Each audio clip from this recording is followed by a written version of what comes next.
Hello, beautiful, and welcome back to Sacred Sex for Real Women. If you're here, you're probably a woman in a long-term marriage who wants deeper connection, better communication, and a relationship that actually supports you, not drains you.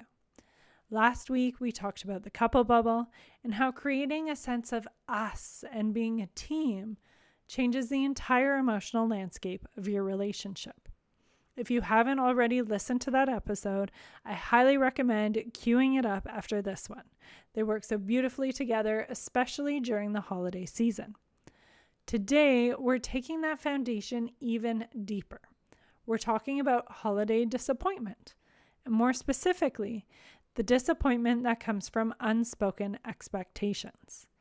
Because the truth is, most women don't get disappointed because their partner doesn't care.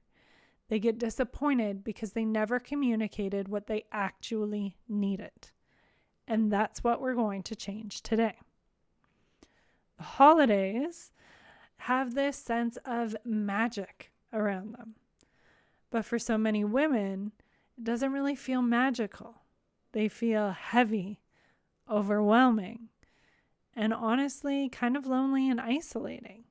Because you're carrying the emotional labor, the planning, the organizing, the making it special for everyone else, managing all of the feelings and emotions in the household as you move around to all of these different things. And then the tiny sliver you do hand off to your partner doesn't happen the way you hoped. And suddenly you're dealing with resentment, frustration, or that familiar feeling of, why isn't he helping me? Why doesn't he get this? Why doesn't he just do what needs to be done? And I want to be really clear. This isn't just about communication. Yes, that's a huge part, but this is also about shadow work. This is embodiment. This is attachment patterns showing up in real time. In my one-on-one coaching, this is one of the biggest things I help women with during the holidays and all year long. Because these patterns don't go away unless we bring them out of the shadows and into awareness. So let's name the real issue behind the overwhelm. Most women were conditioned to be the responsible one, the emotional caretaker, the holiday magic maker, the one who keeps it all together.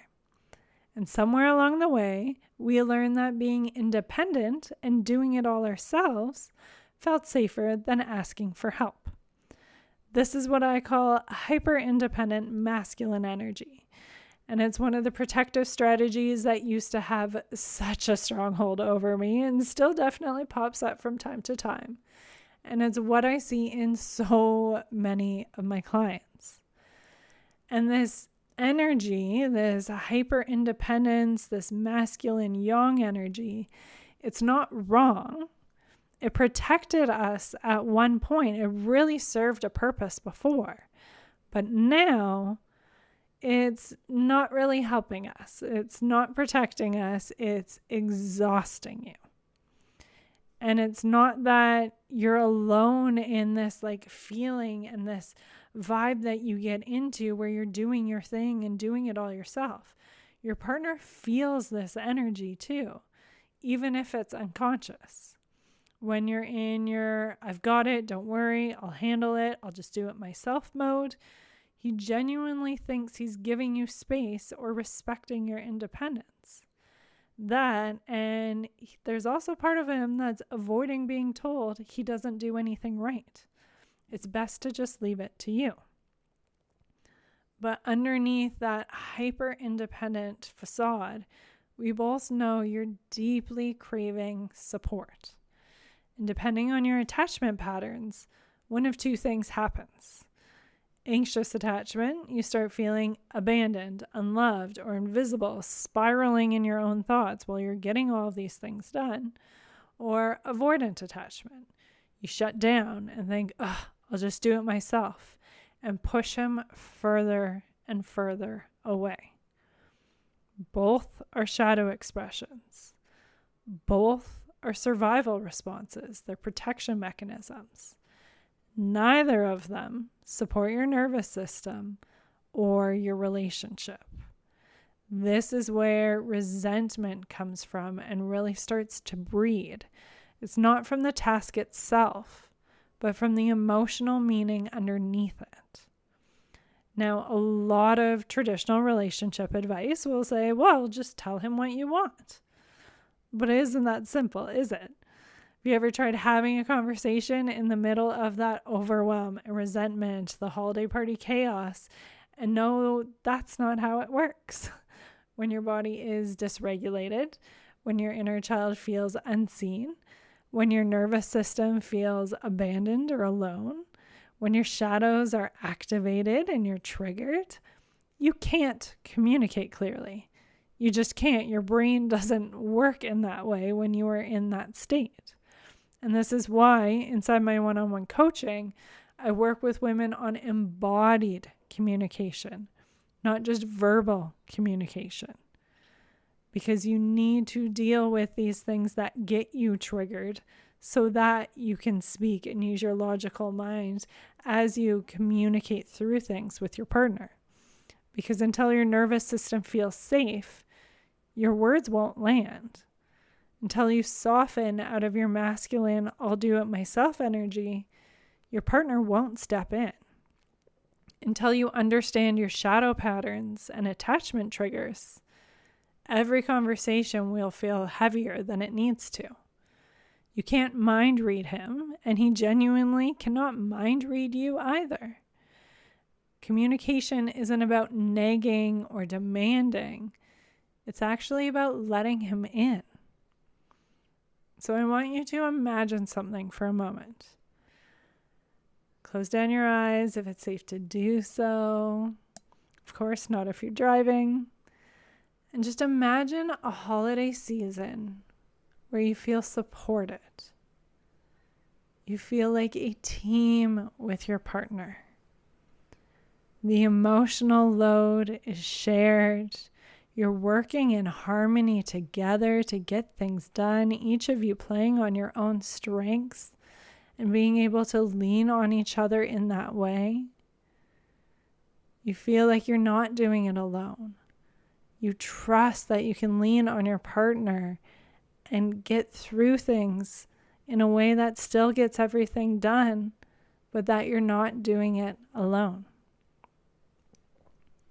Imagine you being able to enjoy your family, your traditions, your relationship, while also letting that weight you normally carry just ease off. That exhale of letting it go.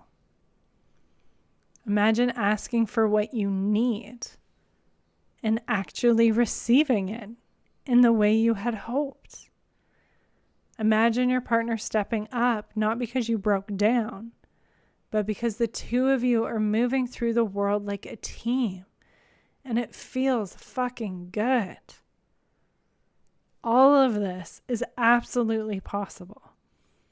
And it starts with embodied communication, not silent expectations. So feel free to open up the eyes now if you would like. And I'll tell you a little personal story. A few years ago, I was caught in this very thing. I was doing all the things, the gifts, the cooking, the kids, the planning, the emotional temperature checking, everything. And I didn't even realize I was doing it from this very strong, very rigid, I've got it masculine place, that eldest daughter, hyper independence, getting everything done, boss babe energy. That was for sure me. And my husband would offer to help. And I would either say, no, I've got it, or I'd hand him something small, but still expect him to magically know what I meant. And he would do it. But of course, because I didn't communicate properly, it wasn't what I had hoped for.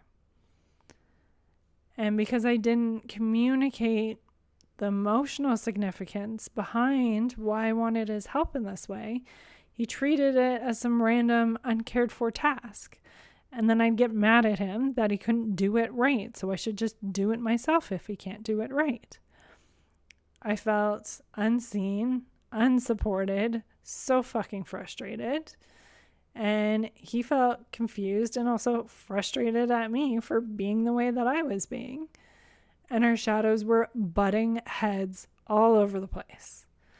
And it wasn't until I got honest with myself about the little girl inside of me, the one who desperately wanted someone to say, "Let me take care of you," that things started to shift.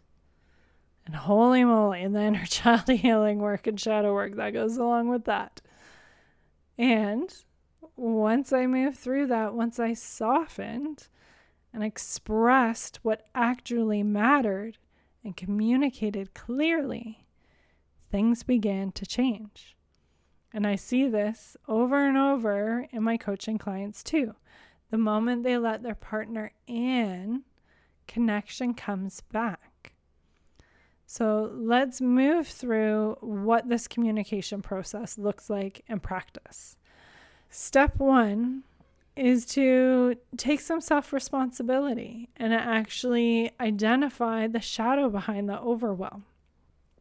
Ask yourself things like, am I avoiding disappointment by doing everything myself? Do I not trust support? Am I afraid to ask because I don't want to feel let down? Or do I not want to ask because it'll make other people feel uncomfortable? It'll put too much on other people. So naming the pattern is the beginning of shifting it. And so digging into these things. This is exactly what I do in one-on-one coaching. The deeper emotional pattern beneath the surface reaction. And then once you've done this, choose one area where support would genuinely help. Not 10. We're not needing to tackle everything all at once and completely change the dynamics in your relationship. No, this is about baby steps. One small step at a time, getting that celebration of it working, that validation, that connection, and continuing that momentum, okay? So choose one area where support would genuinely help. Get clear on what that looks like. If you're saying, it would really help if you did the dishes on these particular nights because things are extra crazy, what does doing the dishes mean? To some people, it means putting things in the sink, putting it in the dishwasher, it's done. Maybe there's washing it but leaving it in the dish rack. For others, I know for me, I have a higher standard for what doing the dishes means. That means gathering up the dishes around the house, filling up the dishwasher with what needs to go in there and can go in there, turning it on, washing all of the dishes, allowing it to sit in the dish rack, and then wiping down all of the eating surfaces, all of the kitchen counters, and the table. So you can see how different people have a different idea of what doing the dishes means. If you don't want to be let down by having these expectations that are unspoken and uncommunicated, you need to be clear about what these things mean, exactly how it can help. And we'll get to the communication stage, but part of it, some people might be like, oh, she's asking for so much. But if you explain, when I see crumbs all over the counter, it triggers my anxiety and it just adds to this overstimulation and overwhelm. But when I walk into a kitchen that is fully clean, I can exhale and I can just focus on what needs to be done, and I'm more patient for my family around me. Those are the parts we also need to communicate. So let's get into the communication part. First off, before we are communicating, we want to make sure we are nice and calm and regulated. We do not want to have these conversations when we are feeling frustrated and pissed off and that you don't do anything to help me kind of attitude. That's not teamwork. That is having things bottled up and having them burst out. We don't want to do that. We want to be a team. And so let's bring our best to the team and regulate ourselves beforehand. Take a few breaths. Perhaps put your hands on your body, over your heart, over your womb. caress your arms, even have your hands on your face as you breathe, calming the nervous system, releasing your jaw, softening your shoulders, coming into the conversation from the sense of grounded empowerment and teamwork. Then we bring this up with our partners. And again, it's not from a you don't do these things standpoint. This is from a I really could use your help standpoint. And so say how you're feeling, how they can help, what that looks like, and how that makes you feel. So for example, tying it back to the kitchen thing. I'm feeling really overwhelmed by everything we have going on right now. And I'm trying to think of ways that I can just alleviate some of this pressure. And I was hoping you could help.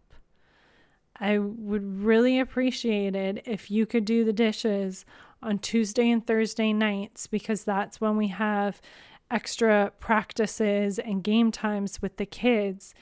And if you were to do that, it would just really help lift a weight off my shoulders. And when I say doing the dishes, I so appreciate all the help you do, but I'm going to be that nitpicky person and just can you please make sure you wipe down all of the counters too? I know it might seem silly to you of this extra step that I'm requesting, but honestly, when I walk in and see crumbs, it just automatically triggers me and puts me on edge, and that compounds. And yet when I walk into a fully clean kitchen, my whole body softens and I just feel so loved and cared for by you. And it just lifts this weight off my shoulders that I don't have to also do this one extra thing. And it just really makes me feel like we're on a team. What do you think? So that's just one example. Have the back and forth. Ask them for ideas. Sometimes your partner is going to come up with great ideas that you never even thought of to help alleviate some pressure, help switch things up a different way. So move through it in that way with that clarity, with that sense of teamwork and togetherness. This is embodied communication. This is relational safety. This is a real teamwork partnership. And the next step to all of this, it doesn't end at the conversation. When he follows through, even imperfectly, reflect the impact. Thank him for it. Let him know how much it helped you. Let him know how it felt walking in that kitchen. And this helps rewire the pattern for both of you. It's positive reinforcement. It helps you feel connected. It gets the oxytocin flowing, that bonding hormone. It all helps with building that momentum through baby steps. And the more you begin to compliment each other and thank each other for all of these small little things, the more motivated you are to do it for each other. And it really starts growing and really making you feel like that rock solid team, bringing that passion and pleasure and playfulness into the relationship. It starts with this communication piece, as well as the layers underneath it. So if this episode resonated, please go listen to last week's episode on the couple bubble after this. Together, these two episodes create a powerful foundation for feeling more supported, safe, and connected, not just during the holidays, but all year long. And if you're listening to this and thinking, this is me, this is what I'm struggling with, then this is the work I go deep into with women inside my coaching containers, and I'd love to support you. We look at your shadow patterns, your attachment wiring, your communication style, your nervous system, and we rebuild intimacy and connection from the inside out. If you want support, the link to book a complimentary connection call is in the show notes. Thank you so much for listening. I'm wishing you a grounded, easeful, connected, and pleasure-filled week. I'll be back next Tuesday.